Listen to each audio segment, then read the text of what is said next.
So last year, Starfield made the Steam Platinum list. This is a list of the year's top games measured by their gross revenue. This, in my opinion, was quite impressive because as much as all the talk and the conversation was about Starfield being A, B, C, D, E, it was able to go in there and make a ton of money. Now, I've always understood that going multiplat has been very good for Xbox, simply because their consoles were not selling, they found a way to still achieve selling software, which is pretty much the games.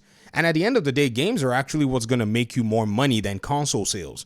Think about it. Tencent, Take-Two, big companies don't sell a single piece of hardware, and they're very profitable. Before the Steam Deck, Valve was already pulling in billions and billions of dollars. And for Epic Games, Fortnite by itself is pulling in billions of dollars, which goes to show that there are many ways to actually achieve what I think are your financial goals in the gaming industry today. Now, in saying this, an audience member put a question out here and they said, I don't understand how you think it was financially beneficial to do day and date for PC. The numbers don't add up. Basic breakdown, and this is based on, Starfield, assuming you sell the game of 6 million copies selling on Xbox, you make $420 million in your gross revenue. Selling on PC, you make $357 million. Selling on PC means you have to compete for the 70% profits you get for publishing on Steam. You essentially sell the equivalent of 5 million copies on Xbox. It gets worse if you add in the price of the Game Pass and the fact that less third-party releases and therefore less than 30% cut. So financially, day and date would be really stupid. Now, to this audience member of mine, I don't necessarily know exactly where your platform of choice is, but if day and date was actually stupid, then the competition can also claim that stupidity or disagree with you that it's actually not stupid, but it's actually an extra measure to make money. You see, when you celebrate this Starfield thing, right, it really makes a lot of people go like, what's the big deal? When just a few months, ago, we were not only celebrating the Starfield thing making the platinum list, we were also celebrating Helldivers 2 and the number of sales that it had. This game itself shows you that Xbox had always been correct in finding a second source of being able to sell its games, because everybody was celebrating how big of a game Helldivers 2 was. The Steam DB charts even showed the least, number or the most conservative number of players having had an owned Helldivers, somewhere around 5 to 11 million users.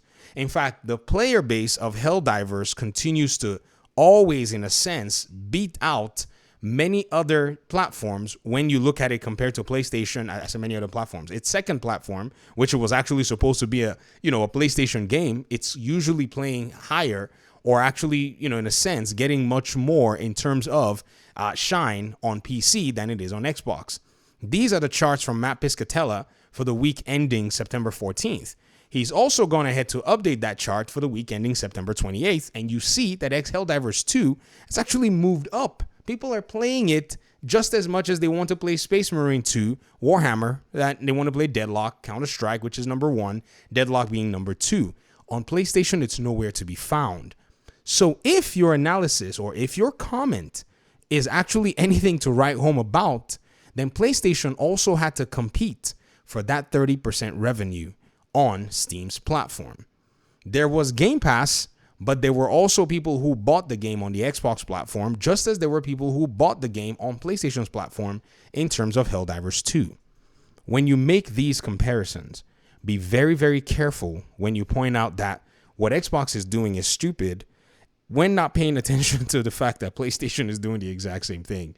PlayStation's copying Xbox. It's just very, it blows a lot of people's minds, because many PlayStation players that comment on the internet and talk about this stuff, y'all are not playing these live service games. And so that's why we're here. We're the minority. The rest of the gaming scene is on the platform, vegging out to their Roblox, their Fortnite, and these other games. So you really have to think about why in the world even PlayStation would come in and do it when they already seemingly have more console sales and Xbox doesn't even have as much console sales.